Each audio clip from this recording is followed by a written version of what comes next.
Today's show is sponsored by Enigma Elements. As filmmakers, we're always looking for ways to level up production value of our projects and speed up our workflow. This is why I created Enigma Elements, your one-stop shop for film grains, color grading LUTs, vintage analog textures like VHS and CRT images, smoke, fog textures, DaVinci Resolve presets, and much more. After working as an editor, colorist, post, and VFX supervisor for almost 30 years, I know what film creatives need to level up their projects. Check out enigmaelements.com and use the coupon code IFH10 to get 10% off your order. I'll be adding new elements all the time. Again, that's Enigma, ENIGMA, elements.com.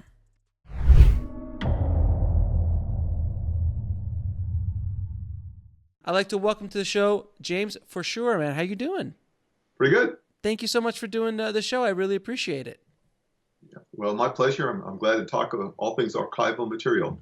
Well, there is a ton I want to know about stock footage and about archival and all that kind of stuff. But before we get into it, first, can you tell me a little bit about how you got into the business?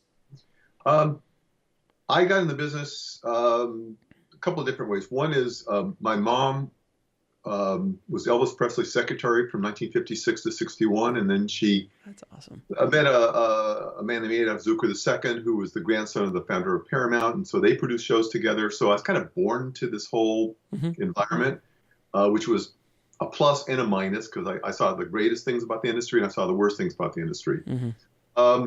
In college, they gave me a couple of interviews they had done with people that had just gone south and they didn't want to deal with it. But for me, I thought as a career builder, if I wanted to get in this business, they were great. So one was an interview with Conrad Hilton. And so I finished that my senior year at the University of California, Santa Cruz, and it aired on TV. So that was my first credit, and I hadn't even graduated yet. And then the second was an interview with Yoda Zucker, who started Paramount Studios, and he had kind of a the history of the film industry. That actually was my first film. I spent about a year and a half kind of learning how to make a film, making that, and that's what introduced me to archival material.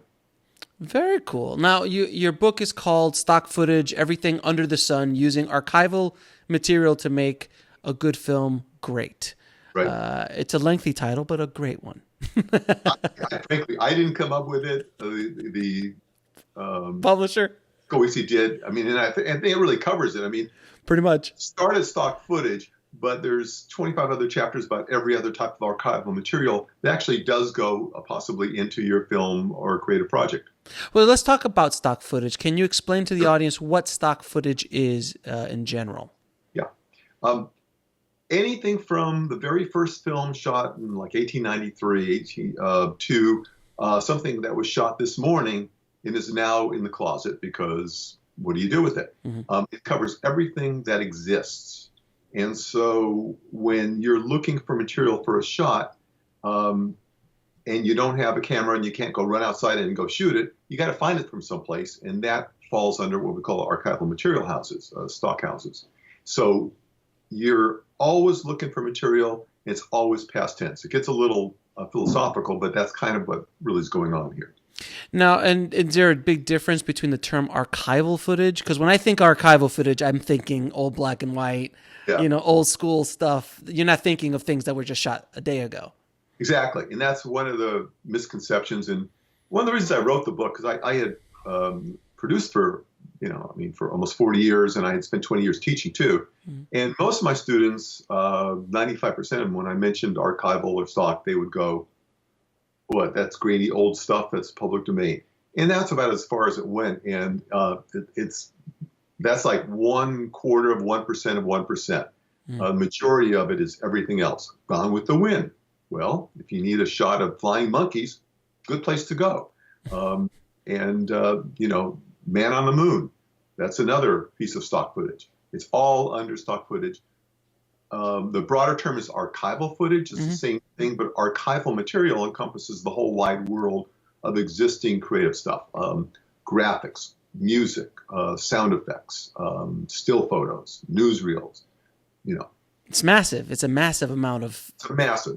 And so the whole point of the book was a real primer introduction to this massive world in bite-sized pieces. So the filmmakers could look at this and go, oh, God, okay, I can do this. I can get this. I can grab this. And suddenly I think projects become a lot more interesting because you can put a lot more stuff in it to tell your story.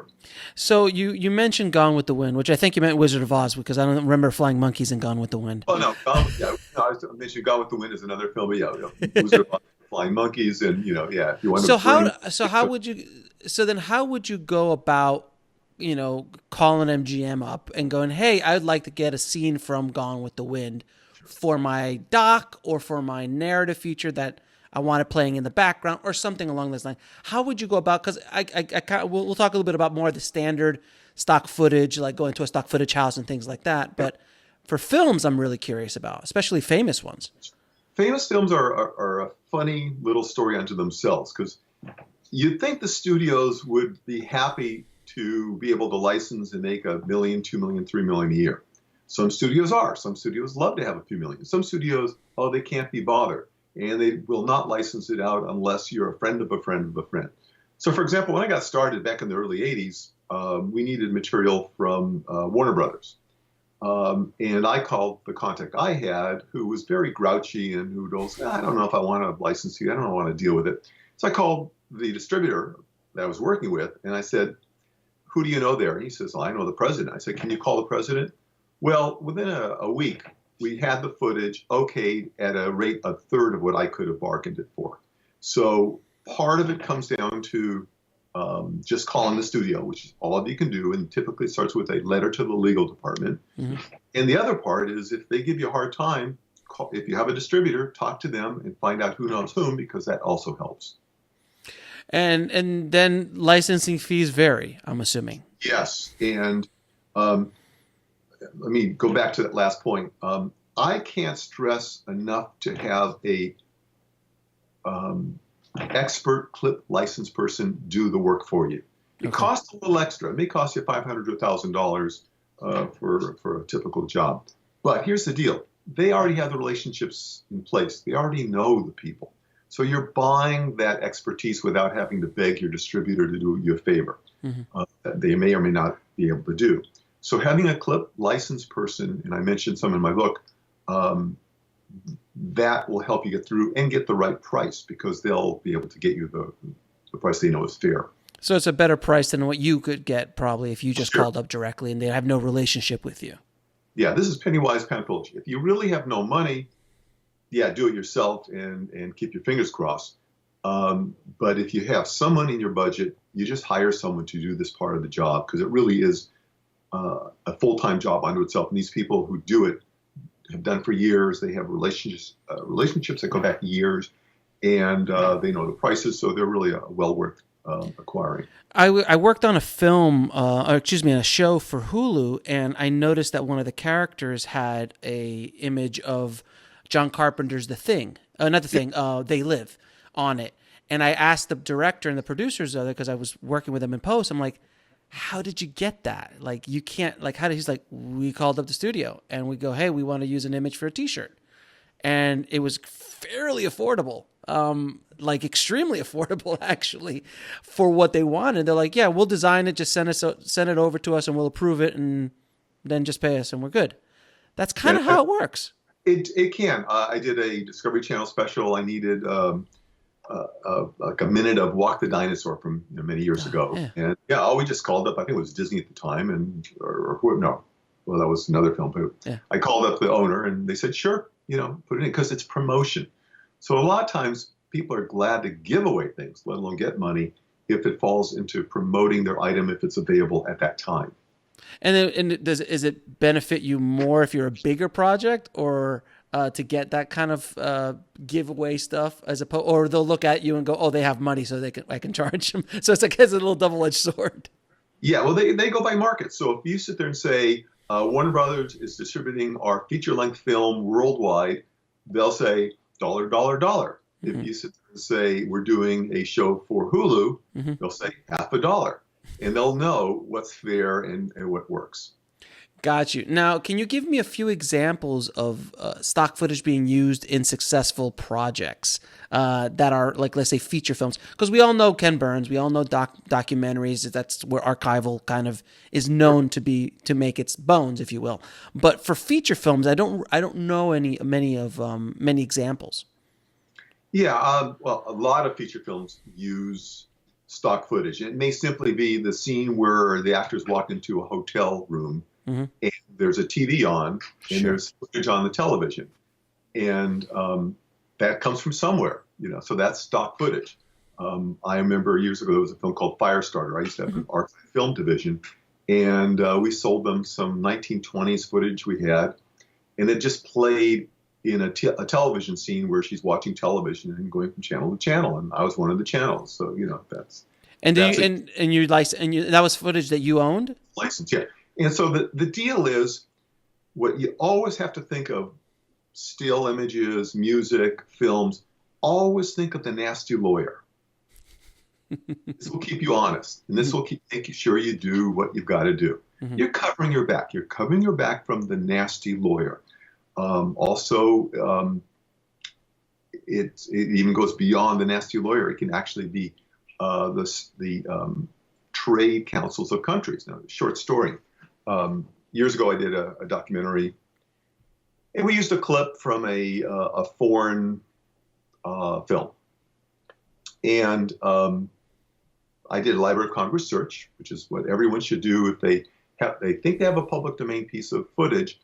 Always request a Library of Congress research report to put in your errors and omissions report, which is the insurance package you get at the end of a film. We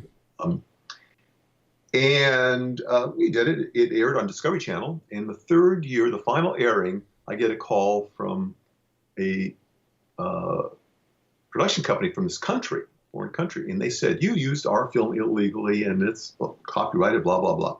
So I said, "Well, I think we have a misunderstanding." I sent him my Library of Congress report, which showed that I had done due diligence, and it didn't matter. I got calls every week from them demanding thousands of dollars, that they really wanted, the money, and we broke the law, blah, blah, blah. And they actually had the trade mission from that country call me in an edit session. I mean, it really was wow. Really nasty stuff.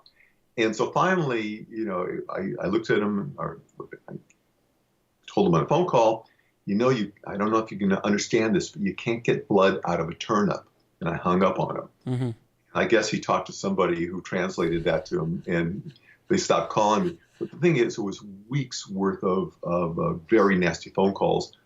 And they were right, and I was right, meaning this was their film, but they hadn't properly copyrighted it here. So I was able to use it, but it still didn't stop me from being, harangued, I guess you'd call it. So let me ask you that, because that's something that's very interesting, and a lot of people kind of get lost in it. Copywriting here in the U.S. is one thing, but then there's copyrights in England, there's copyrights in France, there's copyrights all over the place. So if a movie is made in Australia, they'll copyright in Australia, but if they want to protect it in the U.S., they have to copyright it in the U.S. as well, correct? Well, nowadays a copyright, if you copyright in the U.S., it's pretty much worldwide at this point. But what happened was, for many, many years, the majority of time for the feature film history, there were two copyright conventions. There was the Berne Convention, which was Europe and Asia and whatever. Most countries subscribed to it, but the U.S. didn't. The U.S. had its own copyright tribunal. And so if you copyright here, yes, you would have to go and do a Berne Convention copyright and have the two copyrights. So what you'll find is there were films that were copyrighted in Europe that turned public domain here, like Metropolis. And it was a mess. And I think finally in the last decade or so, we signed on, and now it really is a worldwide convention. So let me talk to you a little bit about stock footage, or public domain footage.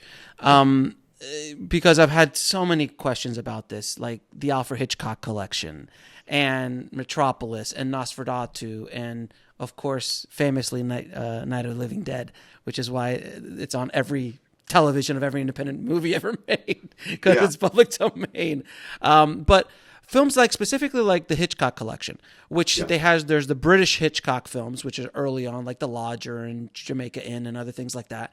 Then there's the U.S. version. From what I understand, using his films, you could arguably use the British films here as public domain because it went public domain here in the States, but you cannot show it in England or anywhere that's accessible to England. Is that correct? Not correct? Well, that's a loaded question. And so, half the book really talks about this, but in a nutshell, here's the deal. There's clear public domain, there's murky public domain. Foreign films, I call that murky public domain because it could have been shown here and they could have copyrighted under a different title. So it may have been released overseas in one title and released here as another title. When it was released is a big issue. So if it was produced 75 years ago, it falls under the old copyright law. If it was produced in the last 20 years, it falls under the new one. The old one was 28 years with renewal. The new one is 75 years and 85 years and 5,000 years, and you might as well consider it. We're never going to see Mickey Mouse, is basically what you're saying. We're never going to see Steamboat Willie public domain. I don't think so. The studios are too powerful. So that's one area you really have to be careful about is it really public domain because someone says it is. I always go by the Library of Congress research report. That's your backup. Again, think of the nasty attorney. Think of protecting yourself from that lawsuit. And so if someone tells you it's public domain, fine. But go get it for I think it's like $10 or $12 per title. Get it verified.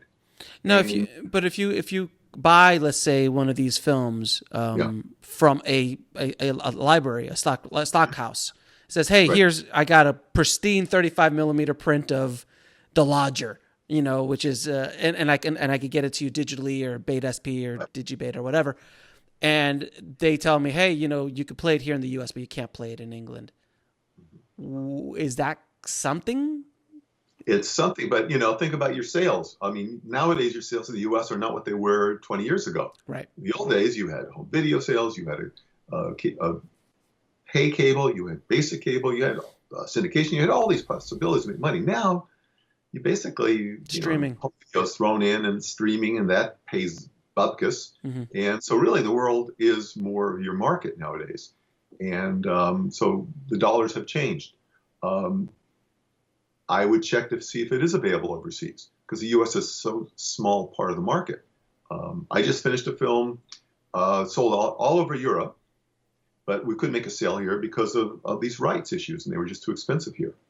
Really? So there was just footage that you used in the movie that just... Music, but yeah, it was too expensive here. Where in Europe, they do it completely differently. In Europe, you do a report, you turn it in, and it goes to royalty reports, and it pays it. Where here, you have to license it directly from the music companies.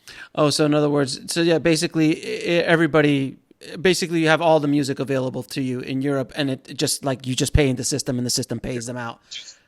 I mean, every filmmaker in the U.S. wishes it were that way here, but it kills it. I could not show this film. It's a good film, and I couldn't show the film in the U.S. because the license fees for the music alone were probably 3 times what the most I could have gotten from a Netflix sale. Really? It's astronomical. Right. So if you wanted a Beatles song or you wanted an Elvis song or something like that, you actually would have to go to who owns the publishing. And performance right issues. And that's all U.S. So I did a film about Star Trek years ago, and not that many years ago, 3 years ago, and I wanted to use the Alexander Courage theme song. They started at $10,000. What? Yeah. Really? Well, I don't know if you guys are checking, but our documentaries from Netflix, 10,000 is kind of not that far from the ballpark. That would have barely paid for my. Is that what Netflix is paying now? Well, if you're lucky. Netflix was taking everything, and now they're getting much, much choosier. And then they're just being pickier and then they're not paying a whole lot anymore? Well, they never did pay that much. And remember, a Netflix sale kills every cable sale too. So, it's the very last end. It's the last thing you do. So back to the book. The whole book the reason why I wrote the book was to kind of explain all this, because as you're kind of hearing, it's murky. It's murky as heck.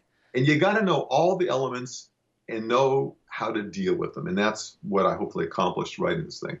Now, where can filmmakers find stock footage if they're just looking for? Because now we were talking about archival footage, meaning films and things like that, but there is other kind of archival footage. There's just stock footage in general. Like if you need a aerial of New York City, you can go and find a place. Where do people go out and find that stuff? Well, I don't know how many students over the years said, well, let's just go to YouTube and download it. Okay. So let me explain the problem with I'll just go to YouTube and download it. There's a few. There's a couple. Yeah, I mean, it's been done. But here's the deal. Again, go back to that nasty attorney who's sitting right in back here. So you download it from YouTube. You get a letter the next week after it releases. I'm the nasty attorney. I represent the producer. And you took this producer's YouTube copy without permission and showed it. Okay. So what do you say? Well, it's public domain. And then the producer will come back and say, prove it. So here's the deal. This is why you have archival footage houses and studios. They write you a letter, it's a license agreement. They say, we own it, or we own these rights, and we give it to you for this fee.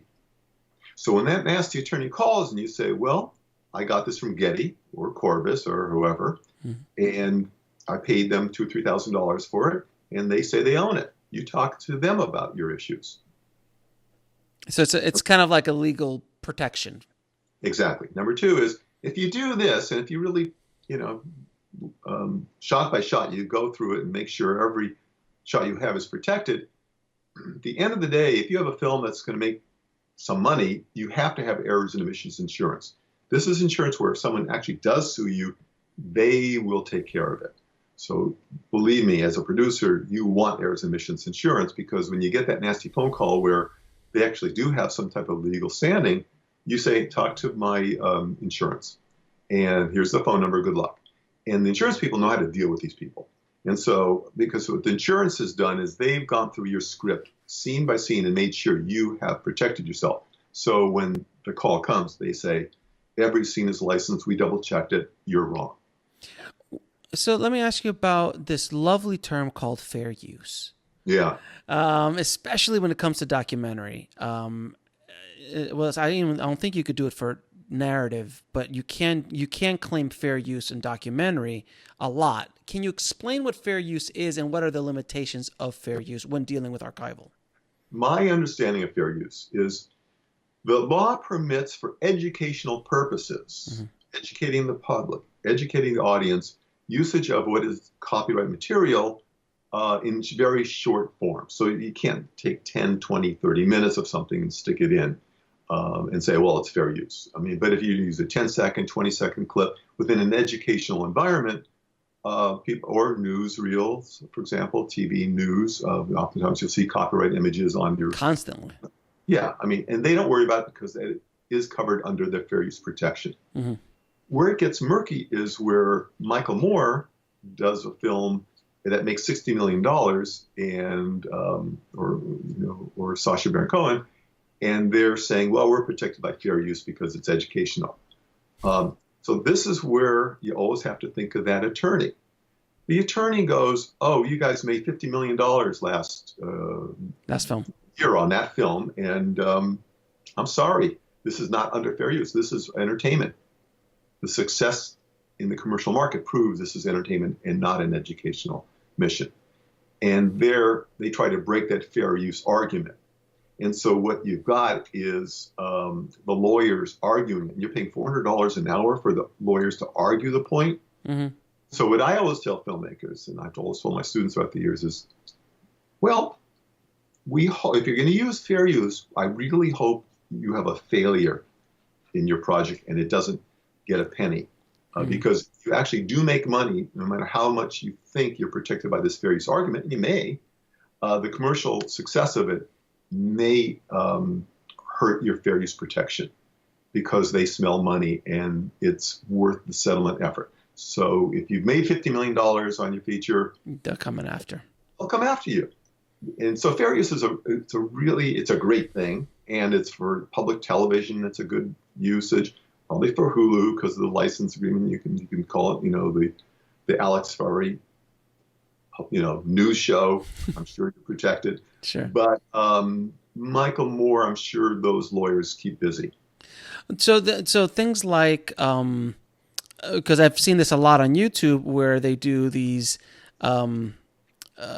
explanation of scenes in movies and things like that. And YouTube is constantly hitting people up with copyright issues with that.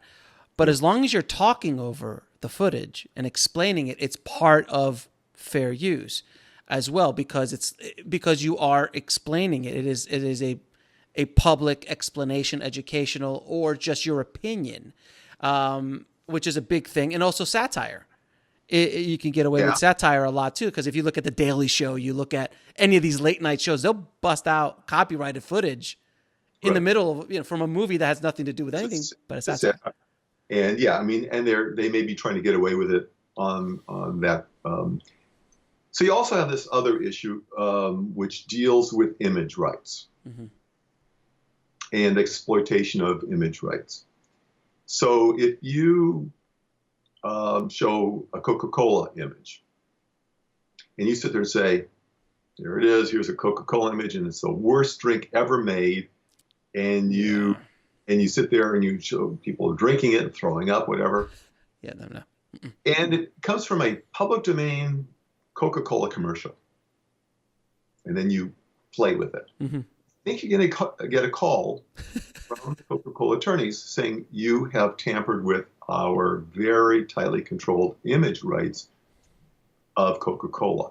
And so that becomes another area where you may or may not be protected. Yes, it's a fair usage. Yes, the commercial may be considered a public domain commercial that you've used because it's older than, it hasn't been copyrighted or whatever. But if you're demeaning an image, you're opening yourself up for a potential lawsuit. Well, okay. That exploited themselves during the time they were alive has a lawyer alive today representing, even if they're dead, representing that estate of that James Dean, Marilyn Monroe, Chaplin, because they exploited the image when they were alive. Elvis Presley, that estate guarding that image of him makes tens of millions of dollars a year off the image. And if you do anything with that image that demeans and they say hurts that image, you're holding yourself liable for a problem. So that's a good example. So I've heard of people like Chaplin's estate and things like that, because there are a lot of Chaplin movies, Buster Keaton movies that are public domain. Yeah. And arguably you could just play them in their entirety. But if you do anything else, because arguably public domain stuff, you could do whatever you want, arguably. But if you're editing in Chaplin with a porno, not so much. That's not going to work. Yeah, that's where the image right comes in. Right. If you do a commercial and you show, what do you think of this cigarette, Charlie? And then you have a shot of Charlie Chaplin smiling and going like that. Lawsuit, because you are using him to exploit a commercial product.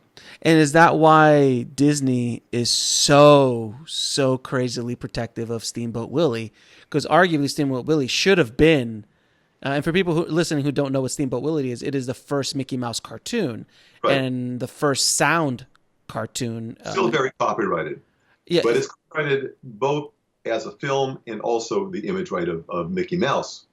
And so, but eventually it's supposed to go into public domain eventually. Yeah. But the image rights may not. So in other words, the movie itself would, but you could never play it? Well, once it legally falls into public domain, you could use it in your documentary. But if you try to use Mickey in a commercial, that's exploiting the image, and that's where you get the problems. And Disney has a very large legal team. Oh, yeah, and well practiced. Very well practiced, especially when it comes to their copyrighted images and stuff. It's fascinating. I know. I mean, stock footage is always it's always been an interesting thing for me, because especially public domain stuff, because you're just like, oh wow, you could just grab a whole bunch of Hitchcock's films and Chaplin films and Buster Keaton films and project them on a screen somewhere, and you can. But there is that murkiness that you talk about in the book. Yeah. Well, you just have to know what you need, and then you have to know how to deal with it. Once you break it down into that 1-2 step, it's not that difficult. You just have to do it. We'll be right back after a word from our sponsor.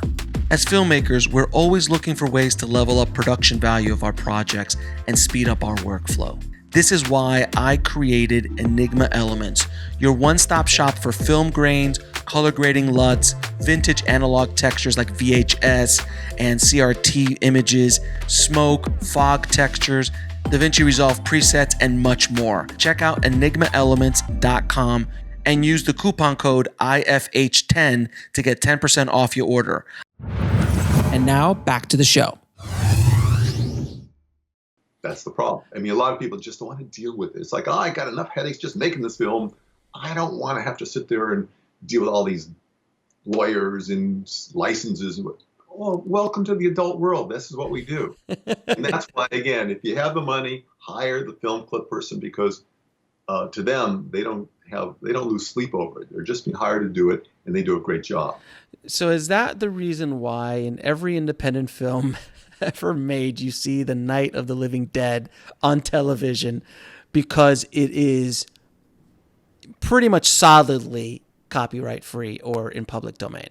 Yeah. And but to even tell you, the more famous example, or just as famous, is It's a Wonderful Life. Yeah, that was exactly. So It's a Wonderful Life was a commercial failure when it was released.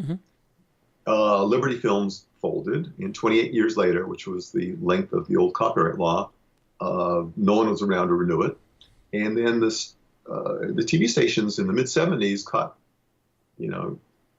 told that this may be a pretty good Christmas film.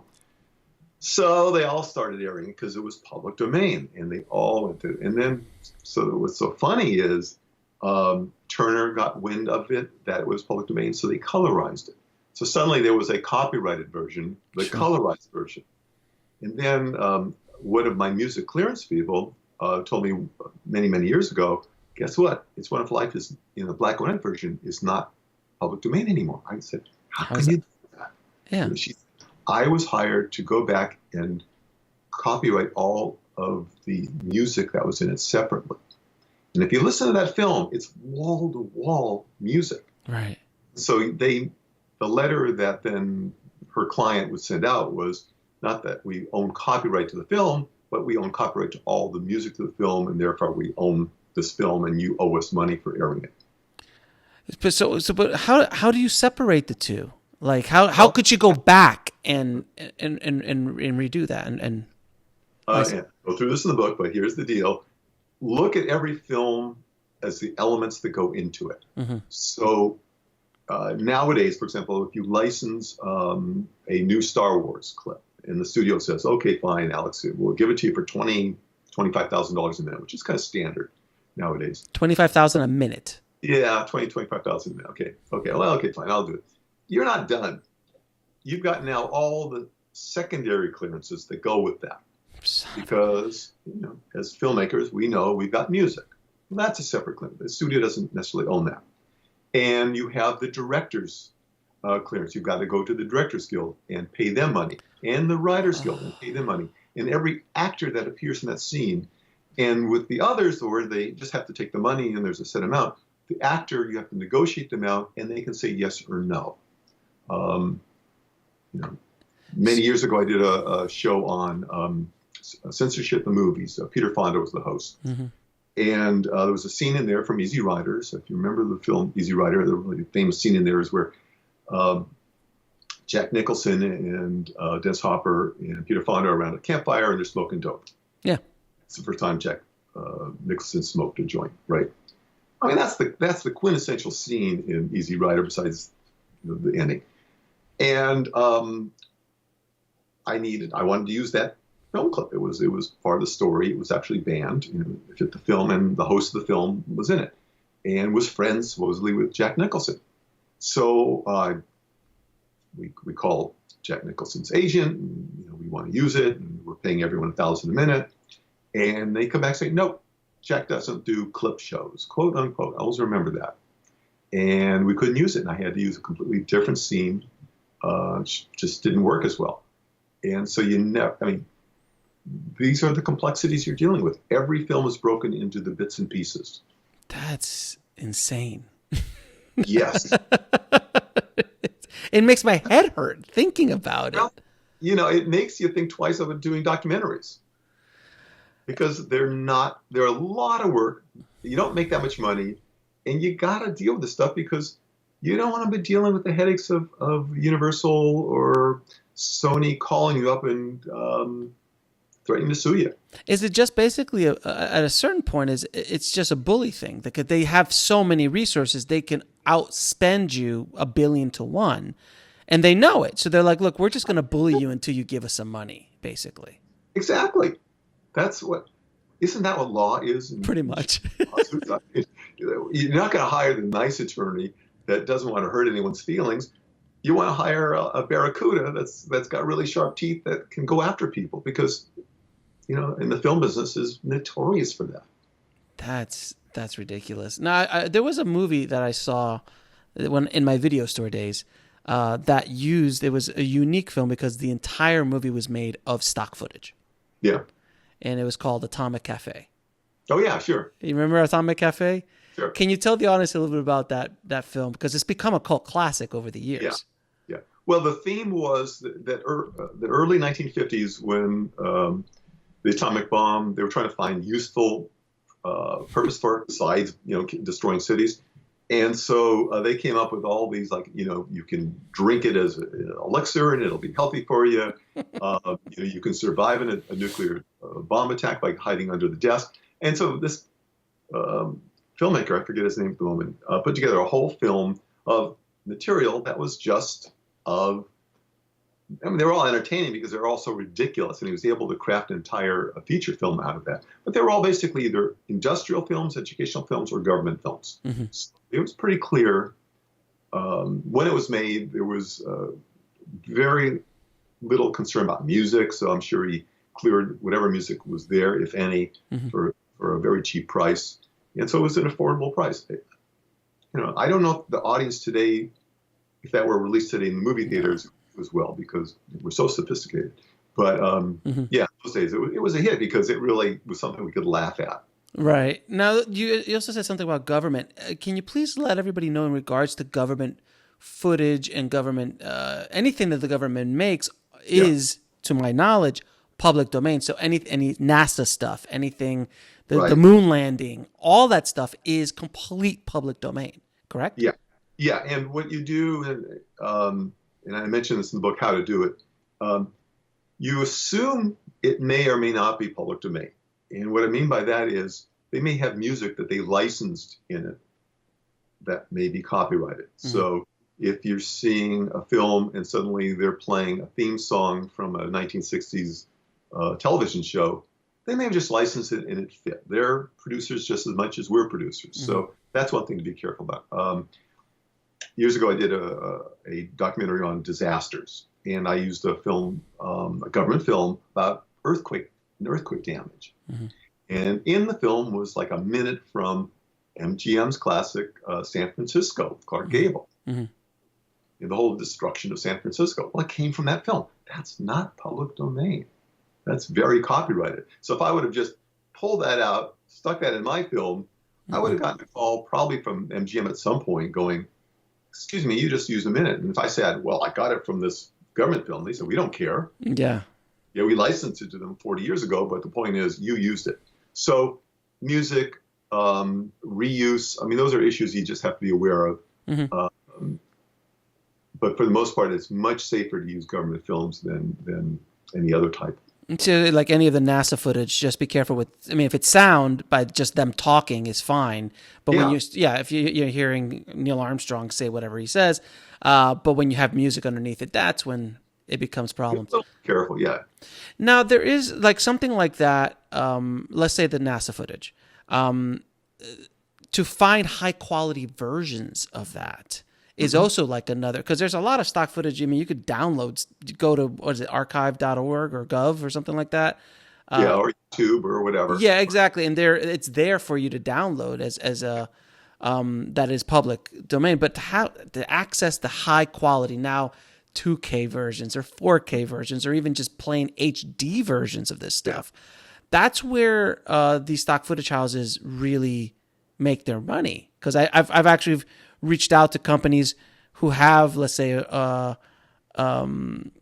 of the Living Dead, let's say. They're like, oh, but we have a 35 millimeter print and it's pristine and we've transferred it, and as opposed to something you could download off of YouTube. It's completely different. Is that where you have to go to find this kind of really high quality version of the stuff? Yeah. And how do you to the sources? And the government has. You can call it the National Archives directly if it's from National Archives. NASA has its own film department, so you do a Google search, find out if it's in Houston now, whatever, and go to them directly. If you're going to be going directly to the original source, they may be requesting things from you. So they may request, what are you doing? How are you using it? That type of information. And they may or may not give it to you. So just because you found the original source doesn't mean you're going to automatically get it. They don't have to give it to you. There's someone there, it's called a bureaucrat, and they decide, this is worthy of us giving to them or not. If you're doing a recruitment film for the Moscow Secret Service, you're not going to get any FBI films from here. Correct. And years ago, I actually reached out to NASA about stuff, and you can get. I mean, there's just such a massive amount of clips. Most of the time, I want to help you. Yeah. But not only that, but then it's like, okay, if you want it in Beta SP, it costs this much. If you want it in DigiBeta, this is years ago. Yeah. Well, here's the point for all filmmakers to remember now. We've now had about 10 plus years of high def. So we're used to high def. Well, here's the thing to keep in mind. Yeah. We have 120 years worth of media. 10 years of it as HD.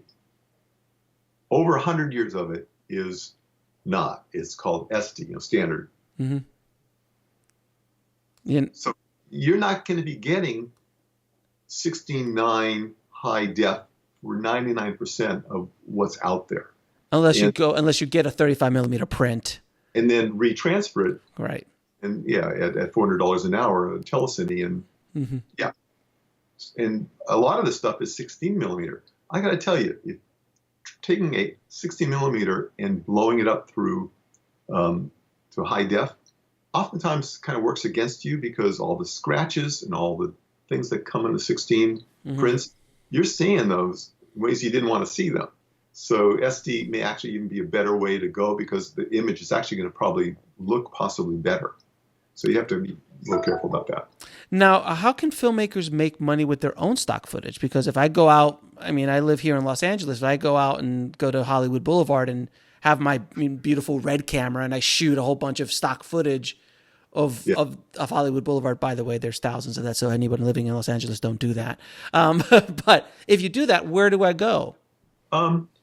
A couple of places. The most immediate are Adobe and places like Adobe and Vimeo that have their own stock footage services built into their offerings. So if you go to Vimeo, they have it. If you go to Adobe, they've got it, and you can just upload it. And then if anyone takes it, you get a piece of the pie. Footage.net is another site to look at. Possibly if you have enough stock footage, you can advertise it on footage.net. For most filmmakers, the question asked is, do I have something that's rare? So, a shot of Grauman's Chinese or Man's Chinese, forget it. Please.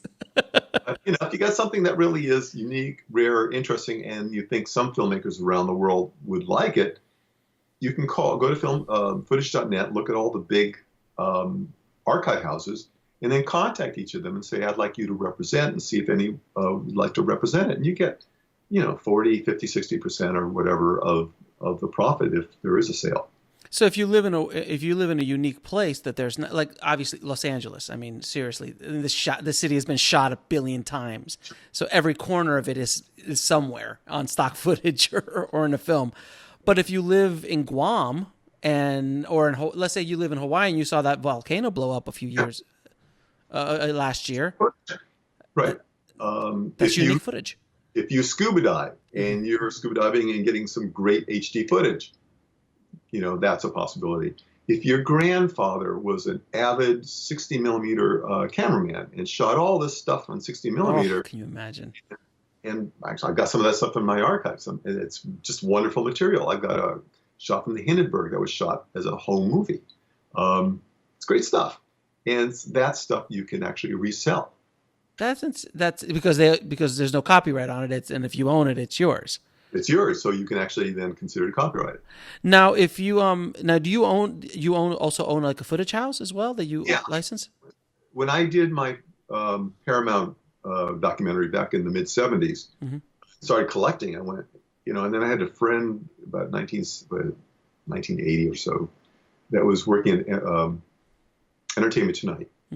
And he knew I had all this old footage, and so they keep calling me and saying, I need this, and I'd sell to him. I was making more money selling to Entertainment Tonight than I was making producing films. And that's what made me think I really should be doing this as well as making films. I'm enjoying films, but I'm making money selling stock footage. So I started back in the mid '70s doing that. Now I've got about 5,000 titles in my database. Nice. And then people contact you if they want to access, certain things. Well, yeah, I had it for about 20 years as a business, and then I went into academia and closed it up because I was doing fine just teaching. But right now it's, friends calling me, I need this, I need that, and I just send it to them. Every year I'm doing 1 or 2 films, and so I don't have to worry about stock footage because I just go and see what I've got and make sure I have enough for it. And is that a fairly high quality, or is it all standard def, HD? I've got 700 films, and then the rest is 1-inch, beta, and then 3/4. Films meaning what? 35. Okay, but there are like actual narrative films or reels, government? Films, industrials, educationals, newsreels, cartoons. Oftentimes they fit the themes of films I did over the years. So if I was doing films on disasters, I got lots of disasters. I did war-related films. I got lots of war-related films. And I'd always get films that were public domain or considered public domain.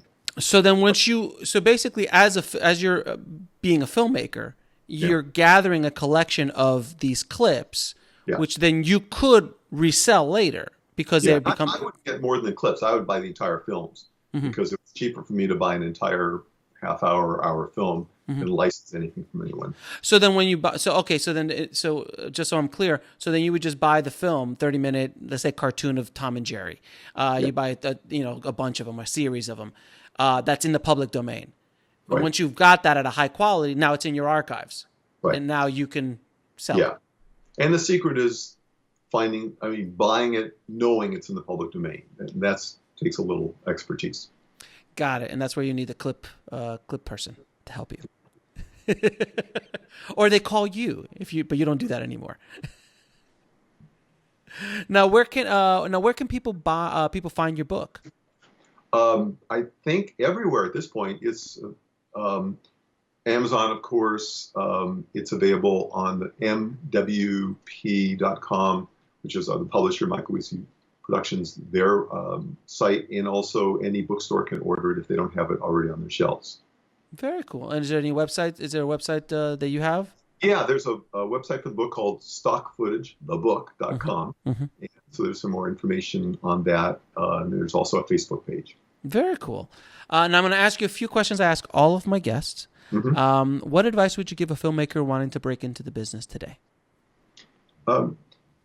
Well, first thing I would always advise anyone is if they're in school, look around the classmates and see where you stand compared to them. If you're looking at a class of 30 students, 1 to 2 of them will be able to get up into the next level, which is an internship that will lead to a first job. Are you as good? Are you at the top? Or are there 10 people ahead of you? If you're sitting in there for whatever reason, you're getting a D or a C, and there's a person getting an A or A minus, that's telling you one thing right away, that the competition just at school is already beating you. So just a warning.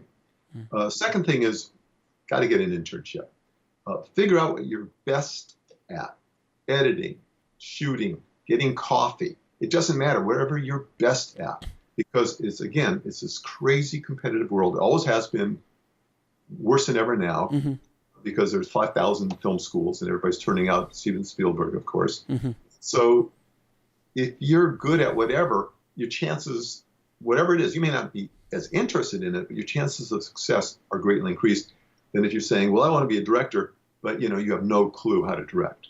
So that's number 2. Number 3 is once you get an internship, rule of thumb with internships is you make sure that you do 110% every day, and you leave that internship with 1 or 2 people that think you are the best. You're not likely going to get a job at that place, but if you've impressed 1 or 2 people, and they'll let you know that, you go to them at the end and say, I'm available for work.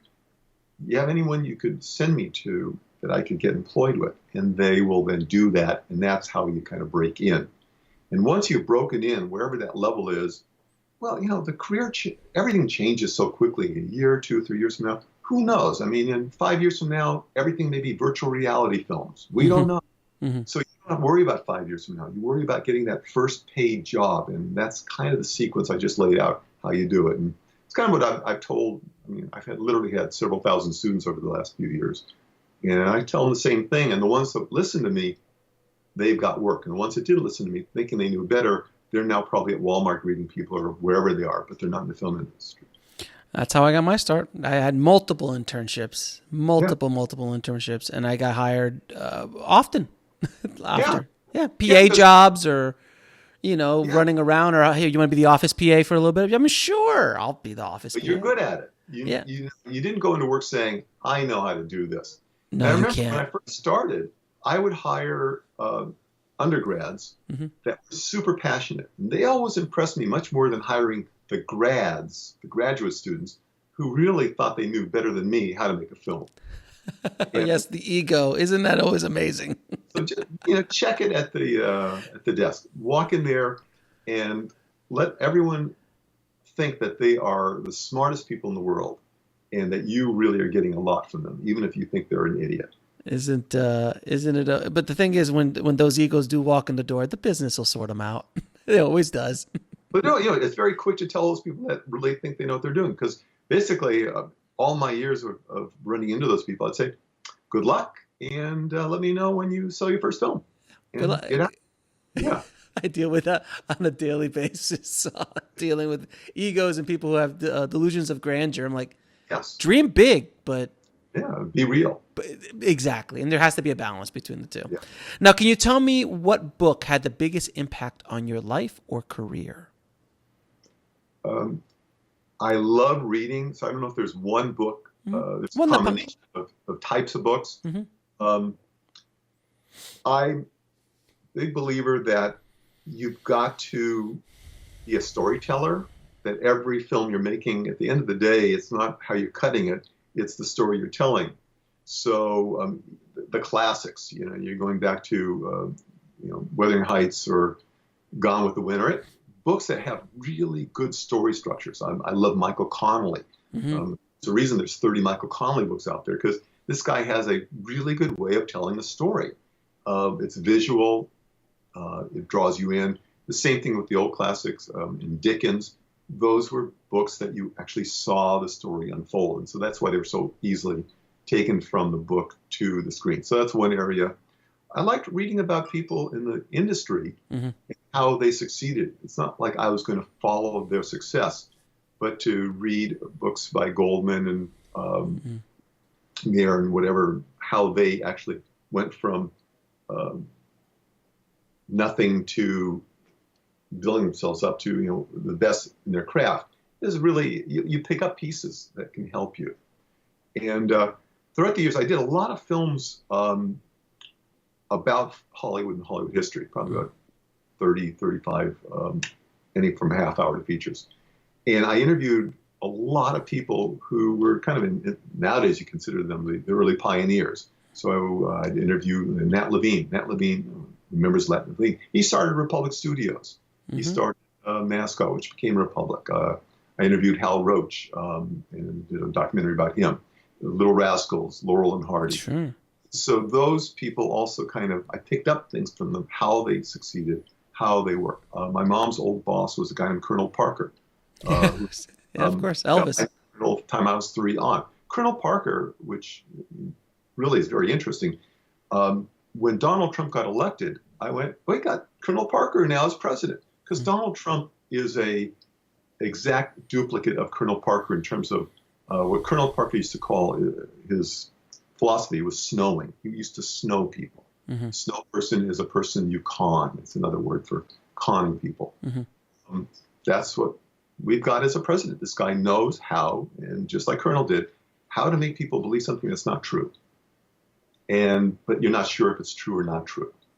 And you get confused. Right.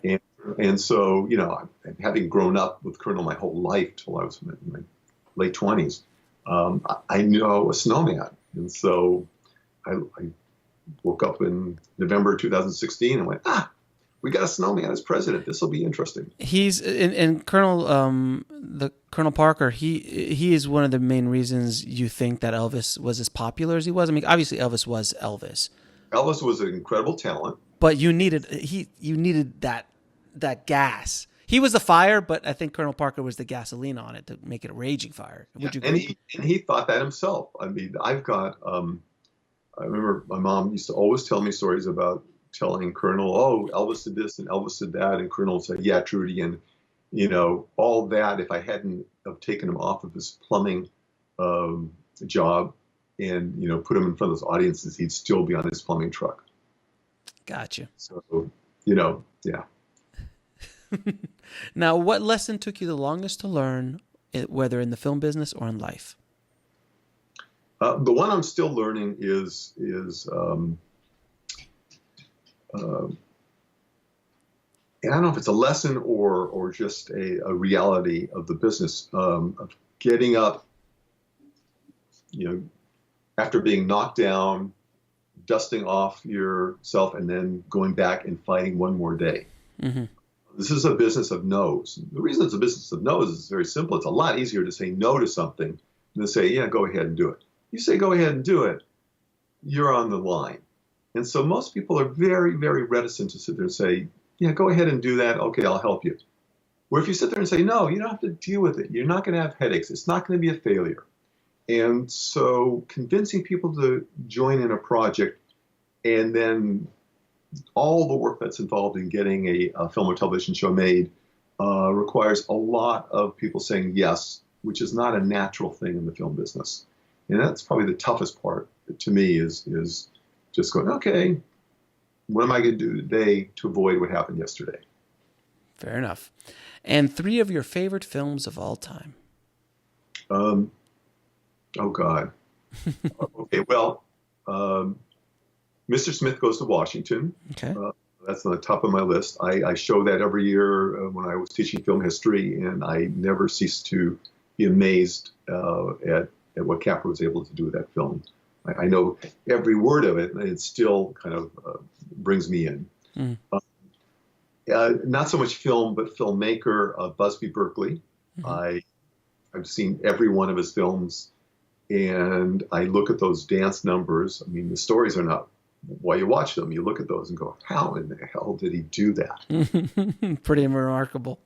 Yeah, I mean, all these years later, it's pretty amazing. It'd be tough to do it today, honestly. Some of the stuff he did, it was amazing. Oh, it's totally amazing. And I got into documentaries because of an old documentary filmmaker named Les Blank. And Les Blank was great at taking a story, real life, and putting it together as an entertainment piece. So, not to be confused with Mel Blanc that made funny voices out of it. Bugs Bunny, yes. And then where can people find your work and the stuff you do? No clue, but if you go to Forsher Productions, it's a list of films I've done, or some of them, and a lot of those are on eBay. You can buy a lot of my films for very cheap because they're VHS and DVDs and whatever. So I commercially have nothing available out in the market as of today in America. Europe, yes, but not here.